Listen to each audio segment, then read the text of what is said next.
Thanks for tuning in. This podcast is intended solely for the purpose of personal growth and not as a replacement for professional psychological support. The views and opinions of the hosts and guests of this show are not meant to be taken as medical advice. It is very important to seek the help of a qualified medical practitioner when making any shifts to psychiatric medication you may be taking, or if you are experiencing extreme psychological distress.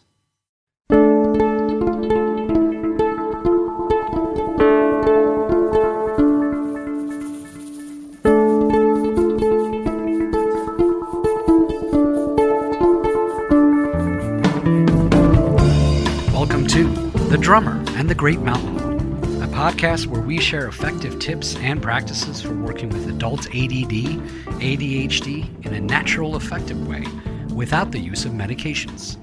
Each episode, join me, your host, Batman Saram, along with the author of The Drummer and the Great Mountain, Michael Joseph Ferguson. Join Michael and myself in an interactive discussion of sharing our stories as we journey together in transforming what can be the gift of being what we call hunter types. This podcast is intended to be your audio companion to the book written by Michael, who joins me each episode where we both will strive to foster dialogue, give you our personal insights, and share both of our experiences on this similar path that we are all on. Our intention and hope is that along with the book, this podcast gives you an additional perspective as you listen to us delve deeper into each chapter of the book to give you even more tools to go along with what it is that you are reading.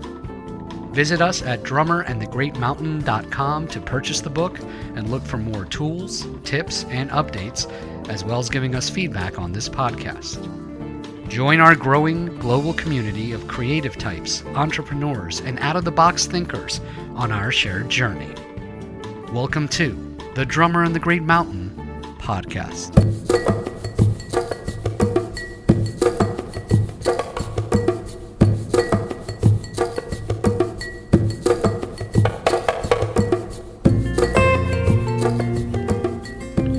Welcome, everyone. Thanks for tuning in. I'm your host, Michael Joseph Ferguson. How are you doing? On today's podcast, we cover the topic of sleep. Sleep.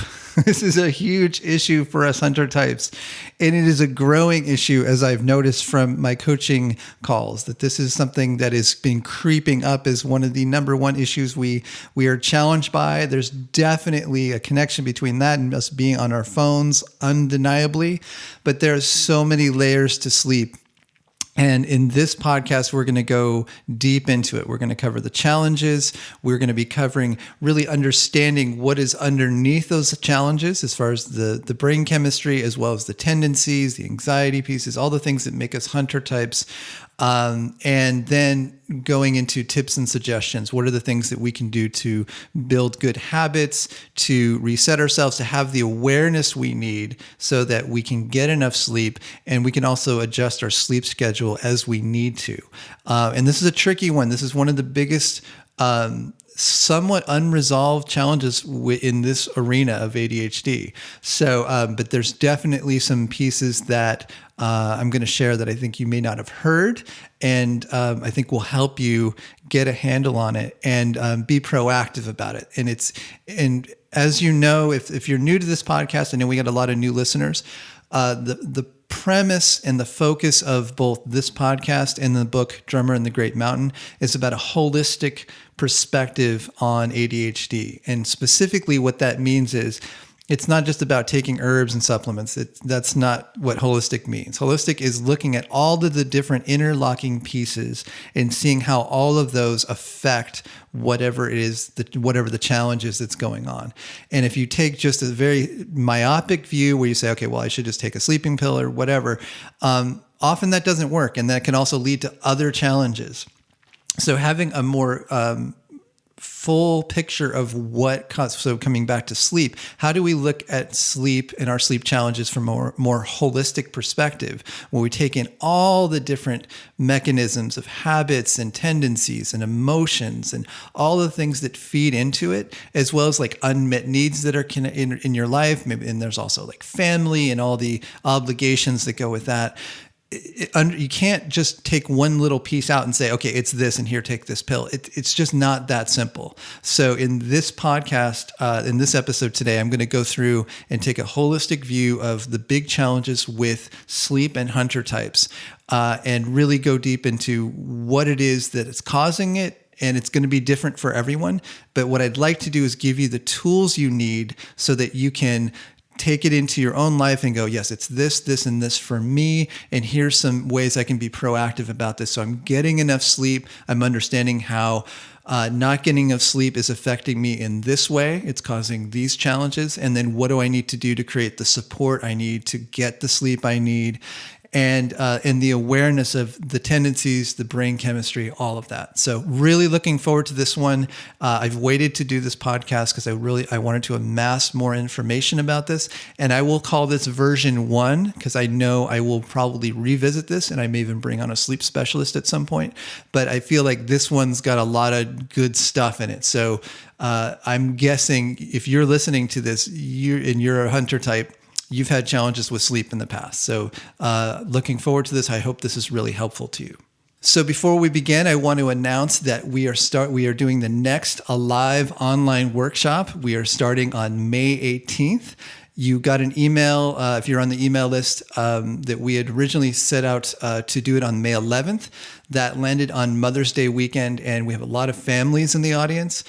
Wasn't ideal. So with that feedback, we decided to push it back 1 week. So that's probably going to be good for everyone, hopefully.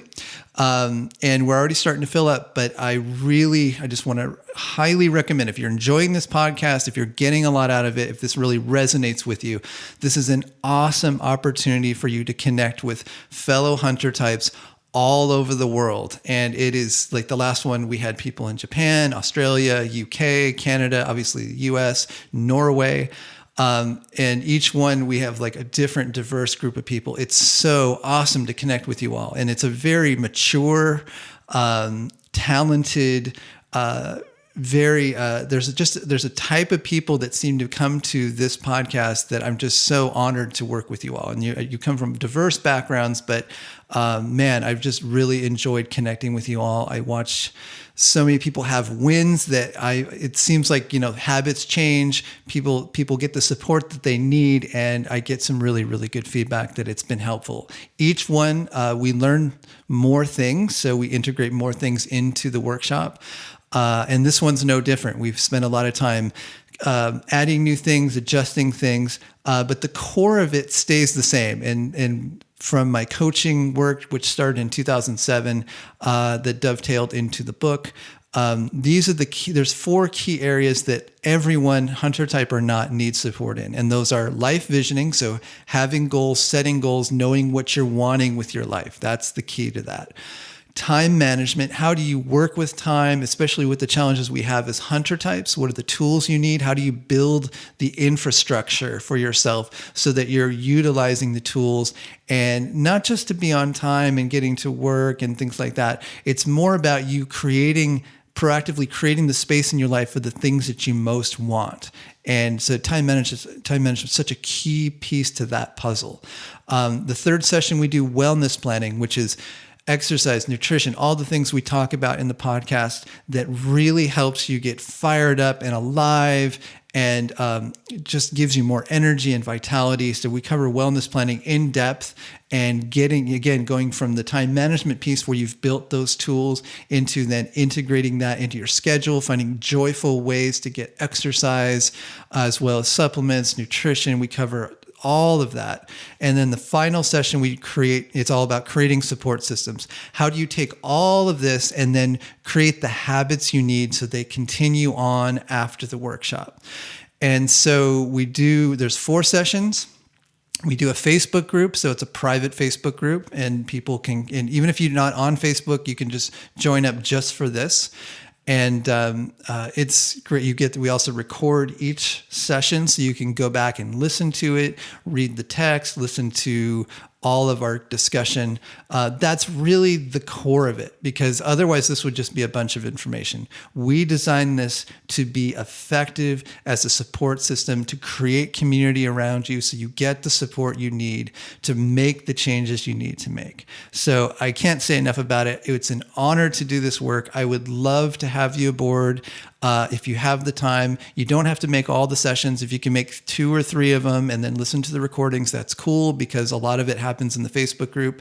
And then we usually do a check-in a couple weeks after that. So I'm really trying to create ongoing support for each of these workshops, and the feedback's been awesome. So really, if you can make it, we'd love to have you. Again, it's starting on May 18th.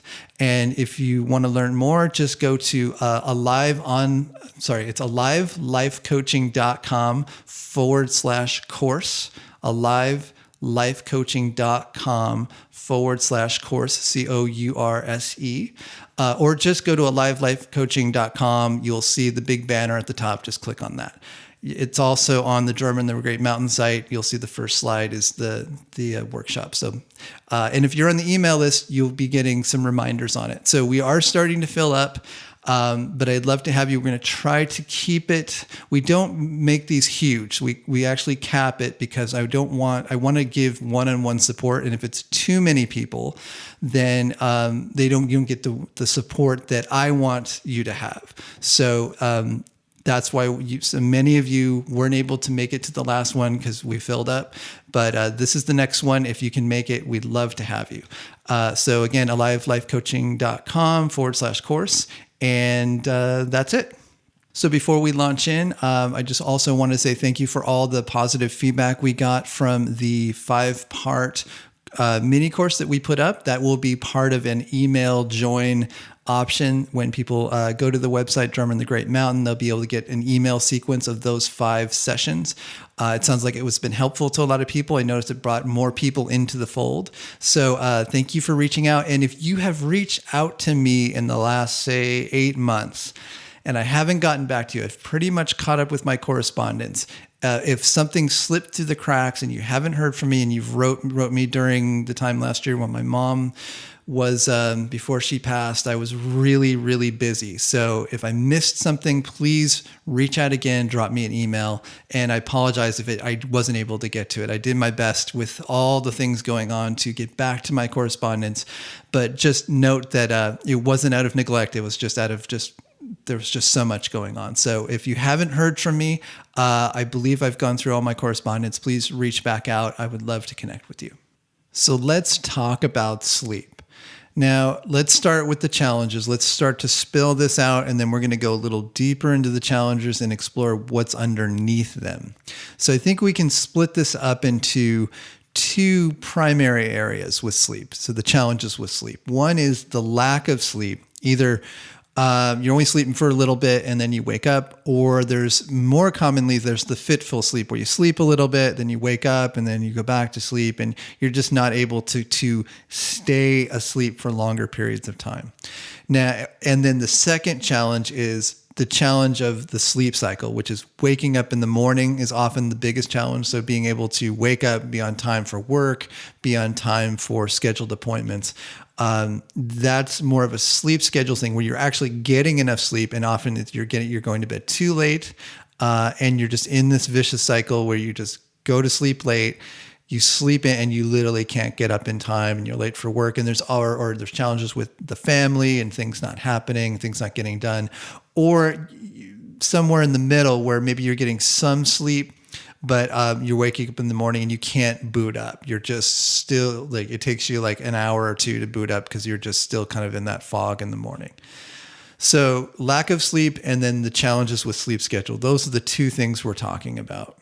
So in terms of lack of sleep, the big issue for us as hunter types is when we don't get enough sleep, we don't regenerate the brain chemistry. Our body needs sleep to reboot, especially the dopamine and the serotonin, the things that give us the focus and motivation, as well as the serotonin, which is the overall sense of well-being.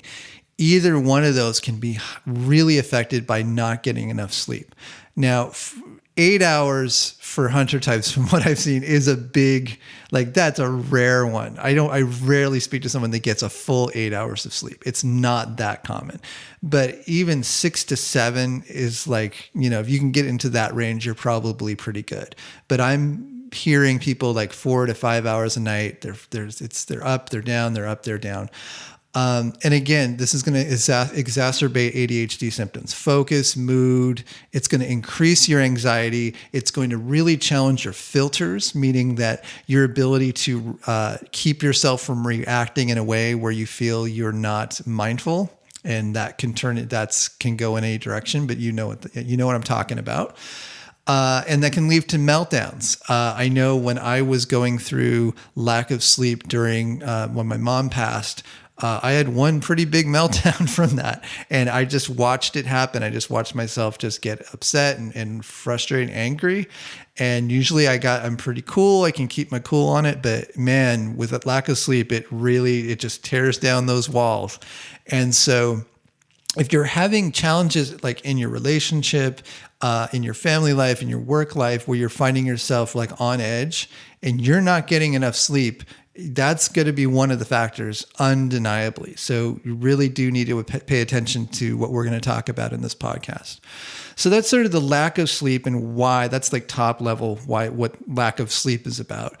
Then there's the sleep cycle, which is the challenge of waking up in the morning. And we talked about, so really, this is another issue, and this is a tougher one. I've watched some of my coaching clients really struggle with this one, because if you've had a cycle of going to bed really late, 11, 12 o'clock at night, and then you've got or 1 or 2 in the morning, and then you got to wake up at 8 o'clock in the morning for work, that's on a higher level of challenge, because your cycle has been kind of burned in over a long period of time, and there's very specific support that goes for that. So that's a different issue. Again, the things we'll talk about in terms of lack of sleep will apply to this. And both of these, there's both the nourishment, the physical and nutritional nourishment necessary. There's the exercise piece, and then there'll also be the habit piece. And I'm going to go at length into that, because that's often what's not talked about. Like, what are the habits you can build that can shift the patterns? From my experience, I am not a sleep expert, but I can tell you from working with enough people, there's certain strategies that do tend to work. So then there's the reasons. Why are what is causing these challenges, the lack of sleep and the challenge with the sleep cycle? So not surprisingly, one of the huge pieces that has come into our fold over the last 10 years is the phone. The being on the phone or Netflix, usually that can even go on hand in hand, watching something on YouTube, going through social media, and then having major issues turning it off and going to sleep. This is obviously, again, top level reasons why. We'll go deeper into this. So that's one undeniable reason. I'd say that's probably like 80 to 90% of the people I talk to. That's one of the biggest ones that's thrown their sleep off. And being able to have the willpower to stop at the end of the night. So this, again, we'll talk more about this in a little bit. And then the second one is like the challenge of staying asleep. So this one's an interesting one. If you're waking up in the middle of the night, one might be that you're just up and you can't go back to sleep, and there's nothing else attached to it. Often there's that coupled with the anxiety, the obsessive thoughts that are then keeping you awake. So maybe you have kind of a fitful sleep, you wake up, and either you're just up and you can't get back to sleep, or on top of that, then there's the anxiety, the obsessive thoughts, just not being able to shut your brain off enough to go back to sleep. That's sort of the classic ADHD one. And this often becomes a vicious cycle where you're staying up late, you get caught by stimuli, so phone, TV. It used to be TV, now it's phone, which I think is far more potent than TV ever was. That leads to lack of sleep. That then leads through during the day. You've got the lack of focus, the lack of being able to, you're kind of in a brain fuzz all day. Then the emotional challenges kicked in, and then you spiral. And that, I see that cycle. So what we're going to talk about later is how do you break the cycle? What are some things you can do to integrate into your life that will just start to shift this. And so much of this work, and you hear me say this over and over again, it's about mindfulness. It's about awareness. The more you can forge awareness and mindfulness into your life with the necessary nutritional exercise pieces to offset the brain chemistry, that's when you start to really make some shifts. So looking forward to talking about that in a little bit. So let's go a little deeper into this. Let's talk about this awareness piece. This is so the first piece that's so important to understand as we're going through and discussing this is coming back to the phone and just at night, the inability to stop yourself, to turn off the phone. You've got to understand that this is not just about your willpower. This is about your dopamine cycle, okay? If you are in any way tweaking your dopamine during the day, which is coffee, any kind of caffeine, even ADHD medication goes into that mix, then at the end of the day, you're going to have a bigger dip.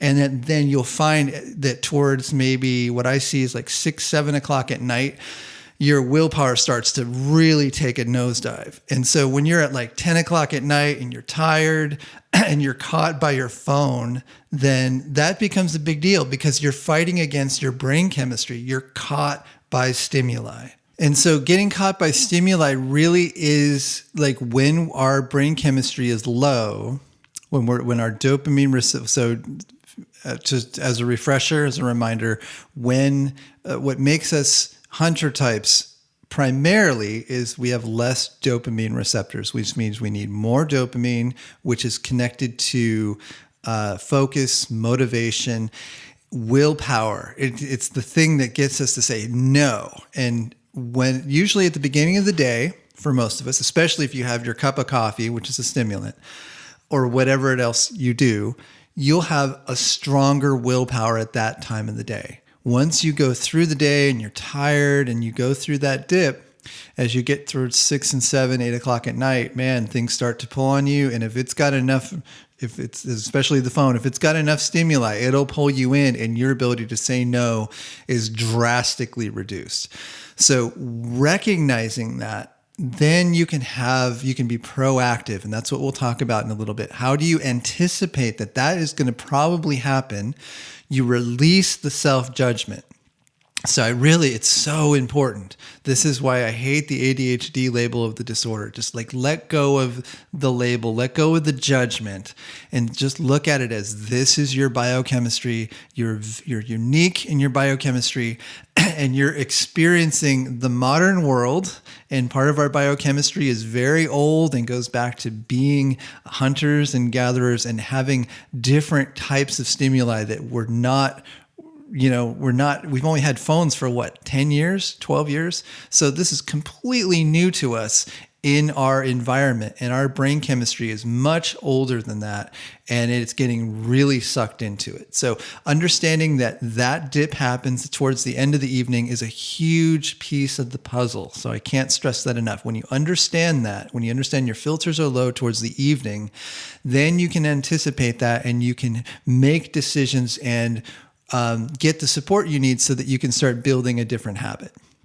So that's one piece, but let's keep going here because the other thing we're dealing with is phones and blue light. The blue light spectrum that comes from our phones. If you've heard people, and if you probably heard me talk about it on the podcast, when you flip, you can change your phone to turn off the blue light on your phone.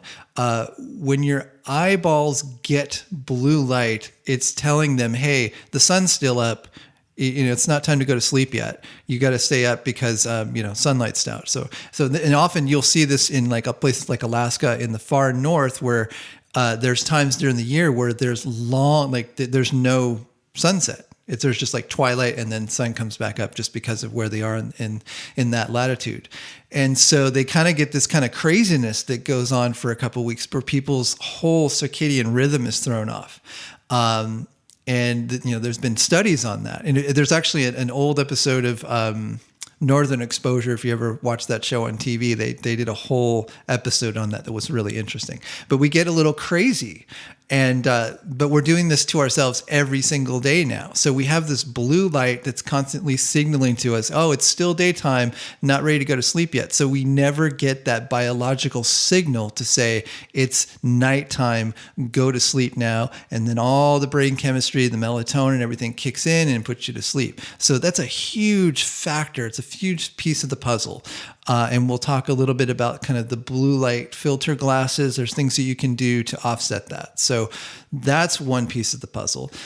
There's another huge piece of the puzzle, which is lack of sun. So this is, so the hormone melatonin, we generate melatonin, I believe it's through our pineal gland. And this is the brain chemical that keeps us asleep.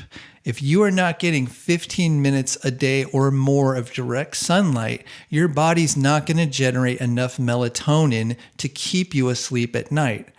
And that's not a universal 15 minutes hardcore number, but that's in general. And again, I encourage you to take and do some research on all these points. But it really, this is a huge piece of the puzzle. And often what I watch with clients that are living in a colder environment, that have a really harsh winter, their sleep schedule gets really thrown off. And so I often recommend using full spectrum lighting during the year, during the winter time, so that they can get the melatonin generation so they can stay asleep. So again, lack of sun, if you're finding that one of your challenges is you can't stay asleep, you just wake up and you're just up and you can't go back to sleep, look to that.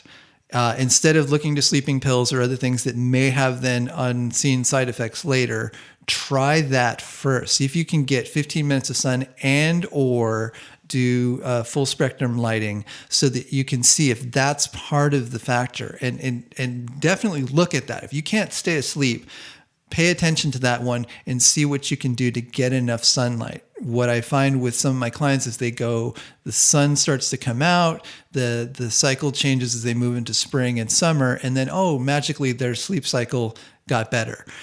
But this also includes you not getting out of your office, out of your home, getting enough sun. Often we're just like in our car, we go to work, we come back, we don't get out into nature, we don't get out into the sun. And that's why I really strongly recommend get out into nature when you exercise. It's so important for us. So that's lack of sun, and highly recommended, not often talked about, but it could be a huge contributor to your specific challenge with sleep.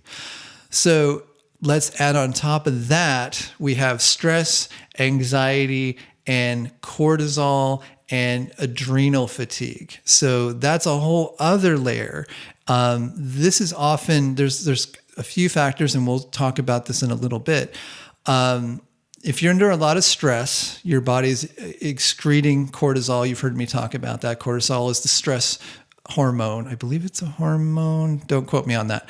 But cortisol is the chemical in your body that keeps you on high alert. It's like you are in danger.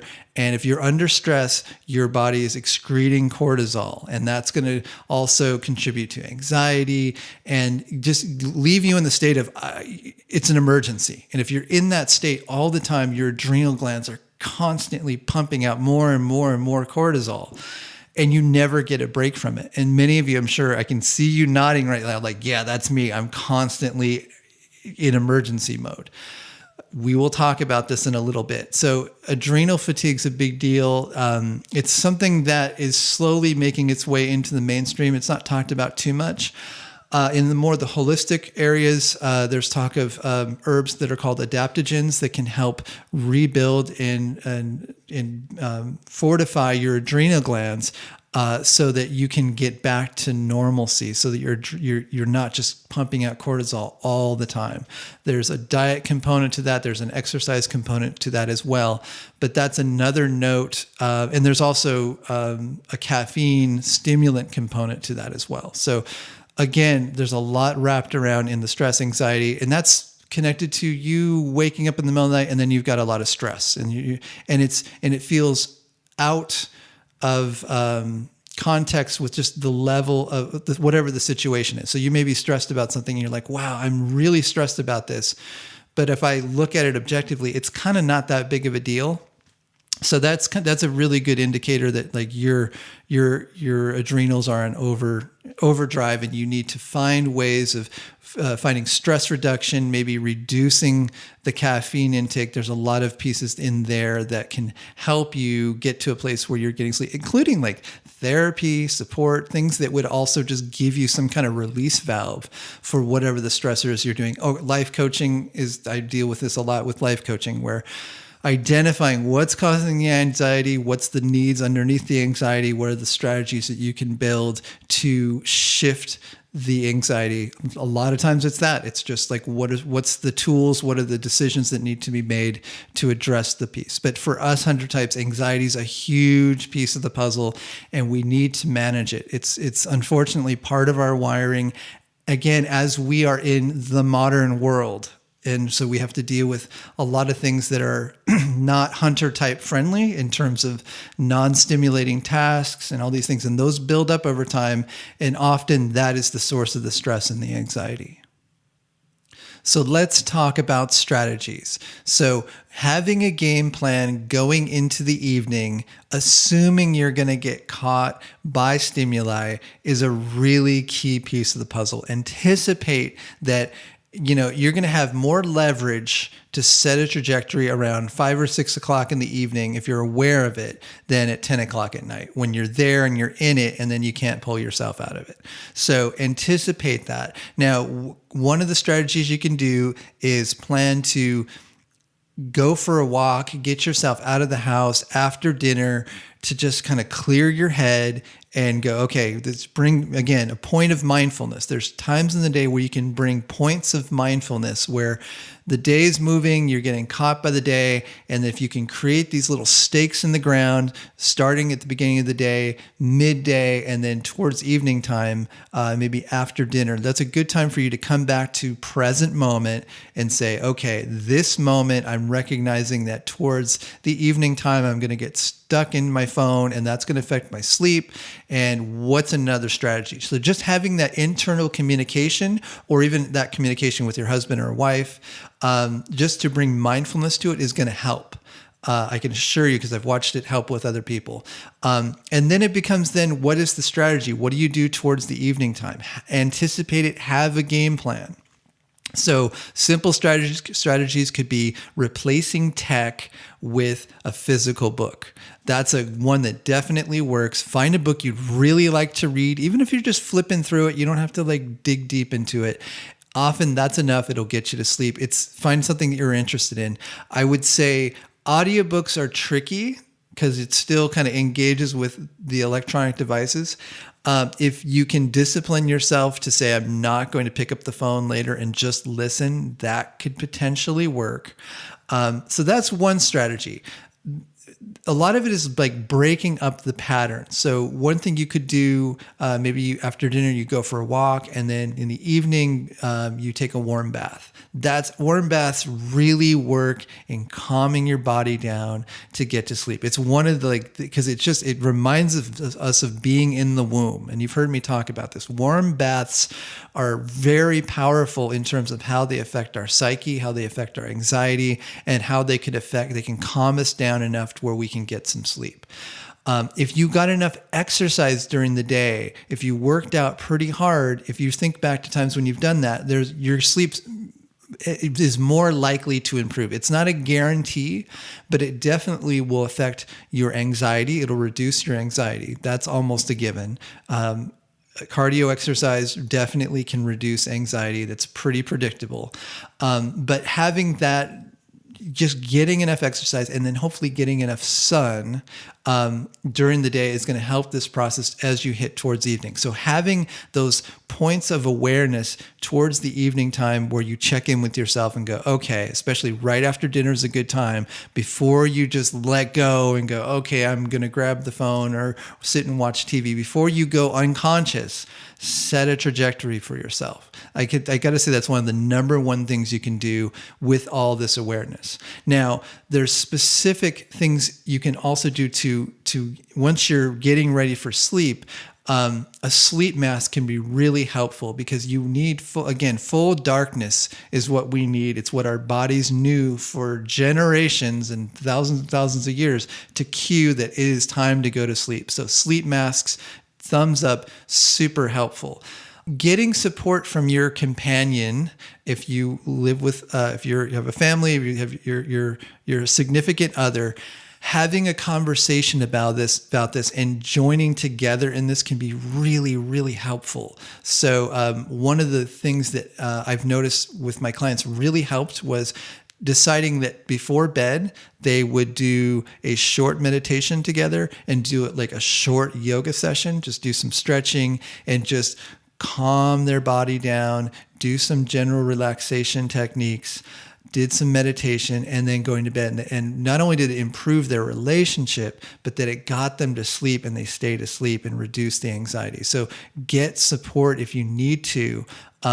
And again, sometimes this is difficult because your companion may be like, they're not as affected by sleep as you. But if you can get that support, it's going to make life a lot easier. So highly recommend that strategy.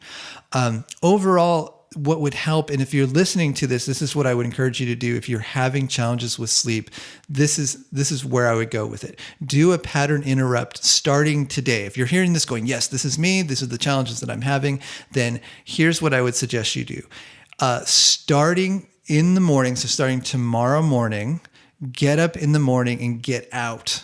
Get out, wake yourself up, break up the pattern. If you get up and you're kind of groggy and you're not quite awake, just set a time in the evening before you go to bed and say, I'm going to get up at this time. I'm going to get out of the house, even if it's for 10 minutes.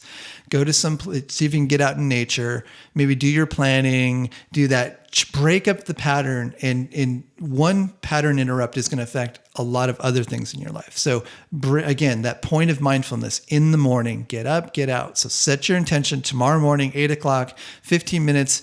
You're out the door for a little bit. You walk down the street, you go to the park, you do whatever you need to do just so you're out and you've shifted up the typical pattern for a day.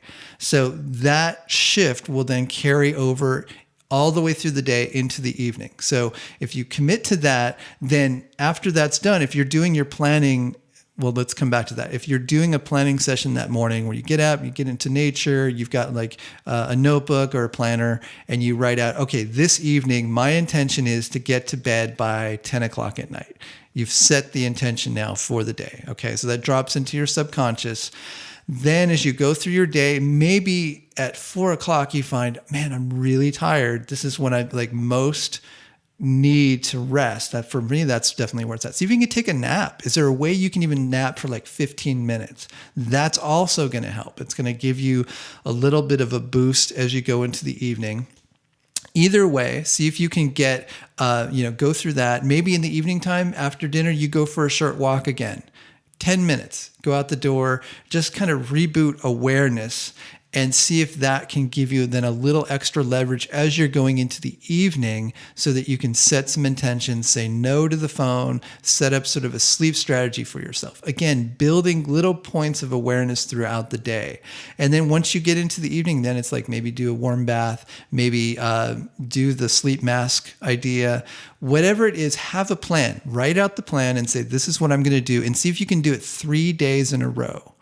And if you find yourself really having a challenge with just getting off your phone, you feel like you keep coming back onto the phone, especially at that time of night, then you need to look at that and see what other support can I get, because that may be the thing that's throwing you off the most. Now, during this pattern interrupt session, let's say you're going to do it 3 days in a row, see if you can get more sunlight. If it's ideal, hopefully you're not getting too much rain.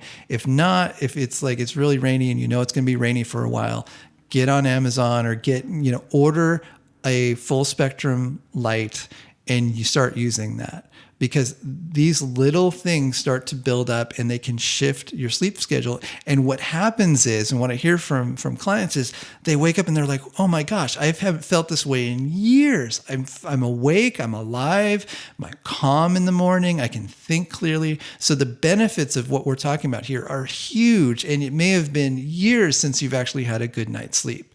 So those are sort of so ultimately the pattern interrupt is what I most recommend. Try it for 3 days. Feel free to share it, get on Facebook, share your experience with it. I would love to hear, find the podcast post and just reply under that. I'd love to hear your experience with that because I found that to be really useful for my clients. And the nice part about it is some of them decided to stop taking the sleep pills because they had problems with it and they really got some benefits from it. So consider doing that as one of your sleep strategies. Again, not a common way to go about it, but I have a feeling I'm going to hear from you. So a lot of people you hear saying this actually works. So that's one. Now, in terms of the bigger picture, some of you have challenges with the sleep schedule. And I can't go into all of that in terms of changing your circadian rhythm. You can look up online. There's videos and there's lots of things around how you can shift up your sleep cycle. What I will say is, if you're someone who are there, especially if you're in your 20s and 30s and you're maybe thinking about shifting jobs and changing, and the current job, you have to get up really early and your lifetime schedule is really around like going to bed at 12 or 1 o'clock at night and you just can't shift it. You need to think about, can I move into other work that allows me to it's more in sync with my sleep schedule? Some people just have it so hardwired that it's often better to maybe shift that around. Now, for me, doing this work, as you've heard me talk about in the past, I don't schedule anything before 10 o'clock in the morning. That gives me that buffer zone in the morning so that I know if I stay up late, because I do like staying up late, that's like my creative time. I've been an artist for a long time and a musician. So that's the time when I get really juiced up. So I really like working creatively at night. So that gives me that buffer so that I can stay up a little later. I know when I wake up in the morning, I've got some space. And so 10 o'clock, I'm always good by 10. I'm good. Like I'm up, I've got my routine down. And even if I stayed up a little later, I'm still fresh. So I've designed my life like that so I can do that. And it does really throw me off when I have to get up really early. So I can empathize with it. And it's something that if it's really part of your routine, then it's worthwhile to think about how do you shift your schedule and your work life around, if possible, to accommodate that, because it may mean you become much more effective in the work that you do. So I want to encourage you to do that so that you're honoring your natural rhythms and you're working at your highest level. And having a job where you have to get up early, you don't feel like you're functioning, you're always like in reaction mode, and you don't feel like you're optimizing your gifts, that's a big deal. And that could be a bigger life decision of like, okay, I need to shift this up, but it could be one of the most important decisions of your life. So I would encourage you to think about that. And, obviously coaching can be helpful. Talking to friends can be helpful. Looking at the job horizon, the work horizon, and say like, what kind of job opportunities are out there where I can do this, shift my schedule up so I can get a job that's more in tune with my natural sleep cycle. It's a big deal. So definitely, if that's your challenge, look at that. As well as there are ways to change your circadian rhythm, and there's also circadian rhythm. I said circadian. Cicadas are bugs. Circadian rhythm is the sleep cycle. I caught it. Don't email me. I caught it. Sometimes I get emails from people giving me dialogue notes, and I do appreciate, and I do take them in. So I do appreciate that, but I caught that one. Okay. So that kind of dovetails into scheduling. So one of the things that you can do in terms of your weekly, monthly schedule is if you're at an edge where you're constantly going, you haven't taken a day off in months and months and months, whether it's you have a family or not, where you're just depleted, and then that just throws your whole sleep schedule off. Schedule a day off to rest. For God's sake, take the time off from work. Give yourself a day or a few days where you can reset. Most people forget to do this. 100 types are notorious for overworking. Ideally, you've got at least 1 or 2 days a week on the weekend where you allow yourself to catch up on sleep. If you've lost sleep during the week, you need to make it a priority, because if you're not getting enough sleep, your brain chemistry is not resetting itself, and you're going to just continue on the cycle over and over and over again.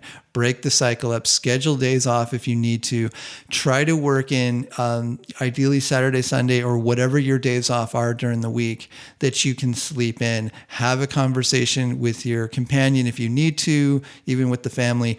Make it a priority, because the effect of not getting enough sleep is profound. I think some people who really are challenged by ADHD symptoms, some of it is just they're just not getting enough sleep. That it's that big a deal. So scheduling it, be mindful to schedule days off to rest, making sure you're getting days during the week where you can reset yourself and sleep in, and just give yourself like a day where you can just relax. And if you're in a family that's moving really fast and there's all these things going on, I can assure you that you guys are all probably moving too fast. Our culture really legitimizes pushing ourselves too hard. It becomes like this badge of honor, but it really wrecks families. So slowing down, encouraging the family to slow down is a big deal. So I want to encourage you to take some mindfulness into the family and say, look, let's slow it down. Let's not schedule a ton of stuff for the weekend. Let's bring mindfulness to, let's have a day where we quiet down, we rest, and we encourage the kids to get that too. Because often kids just kind of amp up on that energy as well. And this is good patterning for them as they go off as they grow and they move into their world. If you give them good patterns that are going to support you, it's going to support them as well. So if you're just constantly modeling going and going and going and never stopping, that's not going to be good for them.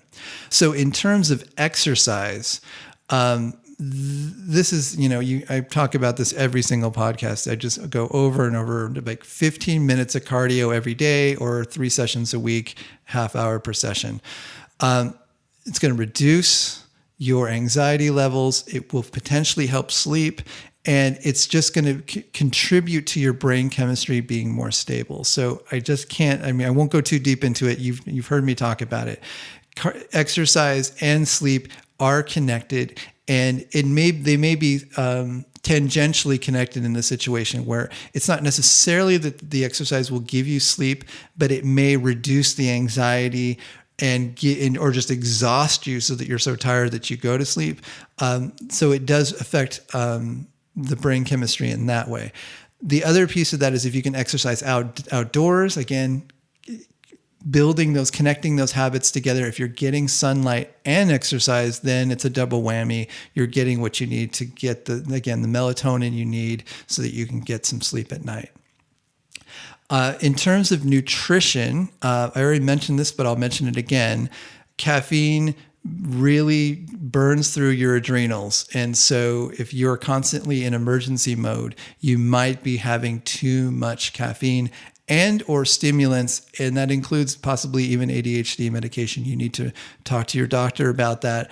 I won't go too deep into that, but basically the rule of thumb is after 3 o'clock, no caffeine. Ideally even earlier than that, but after 3 o'clock, no caffeine and or stimulants. So if you're going to continuing on with nutrition, if you're going to have carbs, because I talk about having a higher protein, lower carb diet with healthy fats. Do the carbs in the evening. I've noticed that, carbs and calcium in the evening, this is what the whole thing about drinking milk before you go to bed. There's some truth to that because calcium and sometimes carbs, they kind of slow you down. They drop you into your body a little bit more. It's a little more, they're heavier.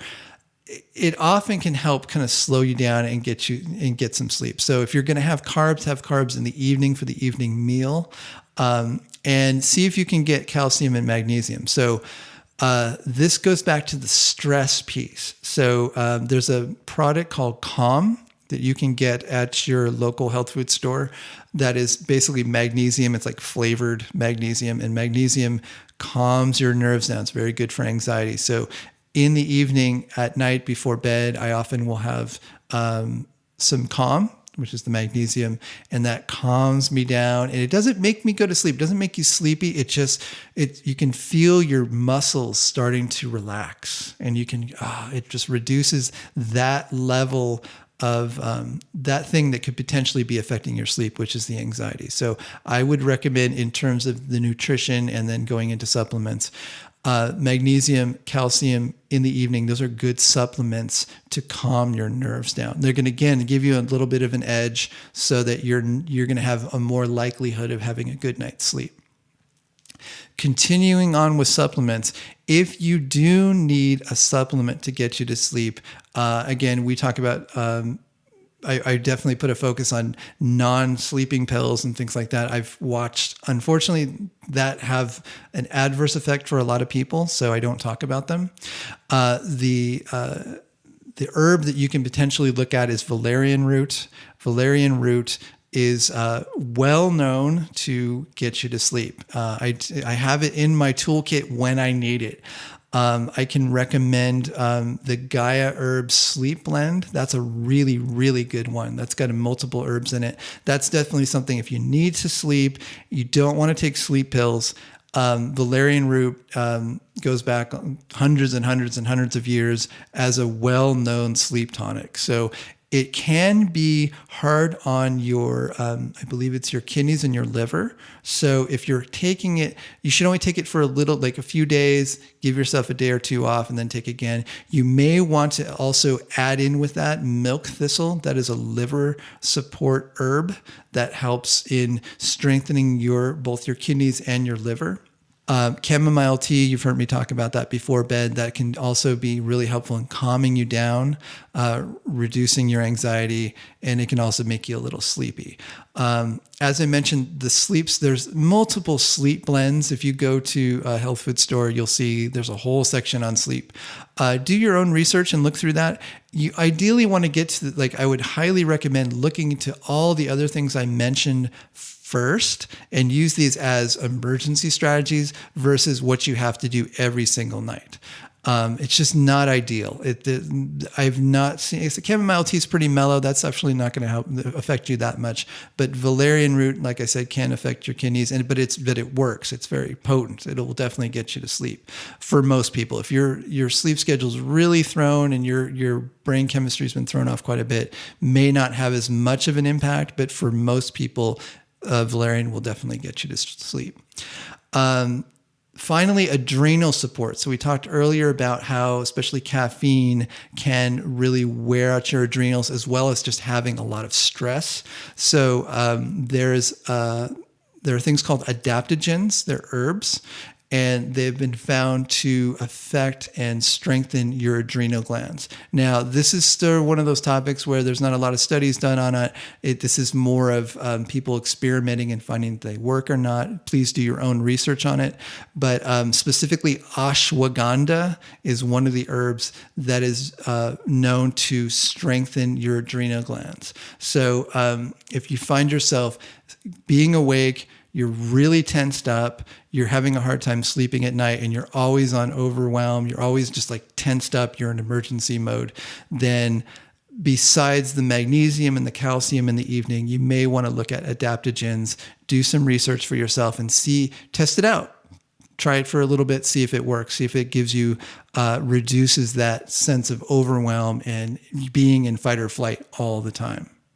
So I hope that was helpful. I tried to go through and really pick through each of the points that I know that are most challenging for us hunter types in terms of sleep. I'd love to hear from you in terms of your experience with this, the things that you've experimented with that has worked for you in terms of sleep. I want to continue to build the knowledge pool on this because it's still one of our biggest kind of unsolved mysteries in terms of ADHD and sleep. These are the things that I've found worked for myself and for my clients. Please reach out and let me know what has been the challenge, two, what has been helping you. And we can continue to grow the knowledge base on this. And as a reminder, the Alive online workshop begins May 18th. There's still some seats left, so please, if you can join us, love to connect with you. You can go to alivelifecoaching.com/course to get more information on that. The book is The Drummer in the Great Mountain, a guidebook to transforming adult ADD, ADHD. You can get a discounted price on that if you go to drummerinthegreatmountain.com. drummerandthegreatmountain.com, but we're also available on Amazon and Kindle as of the beginning of this year. If you've already purchased the book and had it for a while and you'd like to contribute to this work and you feel it's been helpful to you, consider going onto Amazon and writing a review. That's super helpful to us. If you're new to the podcast, I encourage you to go back to the beginning episodes where we go chapter by chapter through the book. The first 20 episodes go in depth into that. If you haven't listened to the previous 5 podcasts where we do like a refresher on that, that's a good place to start. Please reach out and let us know what topics you'd like us to cover on the podcast. And let us know how this podcast has assisted you. Let us know what's worked.